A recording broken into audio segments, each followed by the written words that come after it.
Welcome to the Bitter Medicine Podcast, where it's all about Black empowerment. Our show focuses on Black news and entertainment, arts, science, economics, history, people, and strategies that uplift, empower, and motivate Africans within the diaspora. And now, your host, whose favorite color is black, Goku.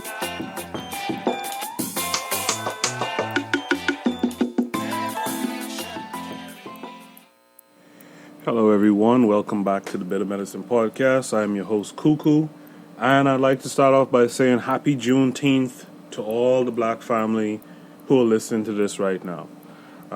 Today is June 19th, colloquially known as Juneteenth, and it's essentially Black Independence Day. It commemorates the fact that after Lincoln proclaimed the slaves to be free, it took 2.5 years, and I would argue to say that it's taken 152 years, really.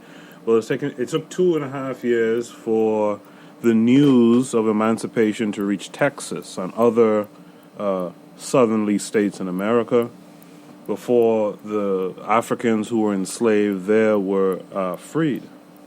Now, once the announcement was made on June 19th, 1865 by Major General Gordon Granger, I think is his name, in Texas, once he delivered the late message, a lot of festivals and rejoicing occurred, which makes sense. When you were enslaved for hundreds of years, generations, you will rejoice. And so it became a time of great joy and rejoicing for our people.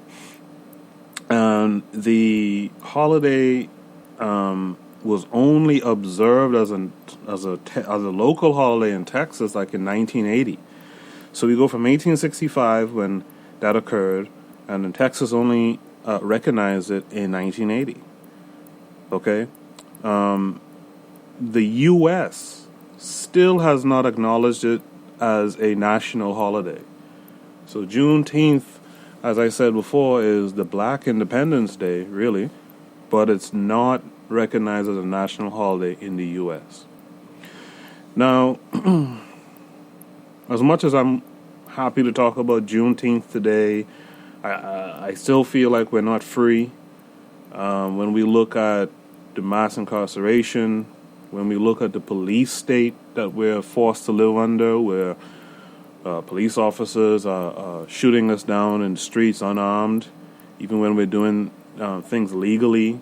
You know, we legally have a gun, like in the case of Philando Castile. That officer, that coward of an officer, shot him under false pretenses. You know, are we really free? 152 years later, are we really free in America? The other thing I want to talk about concerning Juneteenth itself is, why did it take 2.5 years for the news to reach down there? Now, when you research the topic, people will say, well, they're not sure why.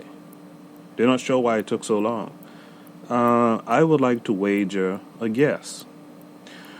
When Juneteenth was coming to be, when the Major General, between the time Lincoln issued the Emancipation Proclamation in 1863 and 1865, 2.5 years later, when Major General Gordon Granger was going to make the late announcement, a lot of slavers, follow this, a lot of slave masters left Texas and went to other states that still carried on slavery for a little bit longer, like New Orleans, for example.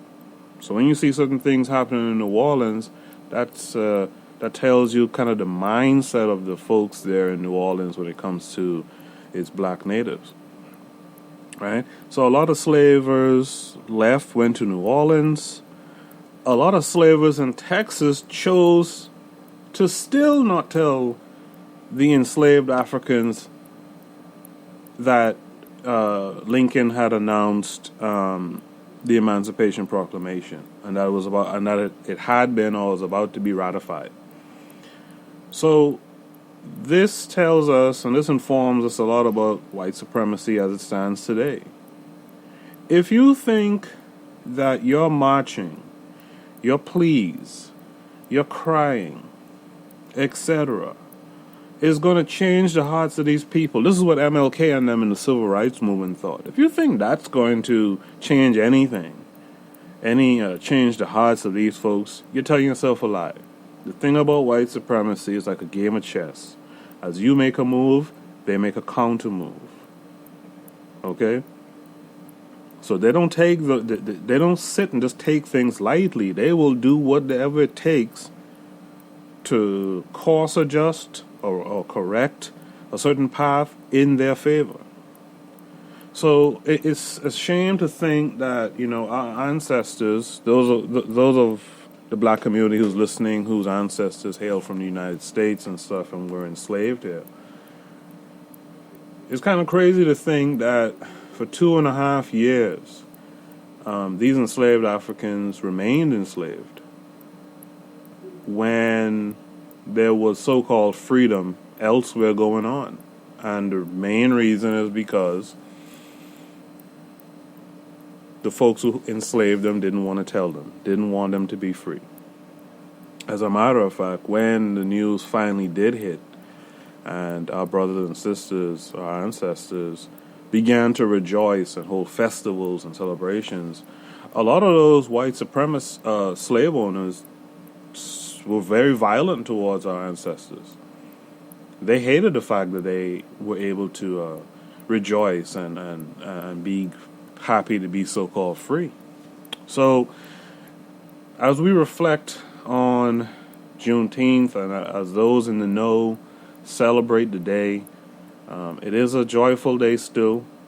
I wish that we as a people did more on this day, and I wish that it wasn't like only a select few, it seems, so-called awakened or conscious black folks who actually say things like, Happy Juneteenth, and who know of its history and stuff like that. And it's a shame that we have people in our society who don't even think about things like that. Like, what day did we become free?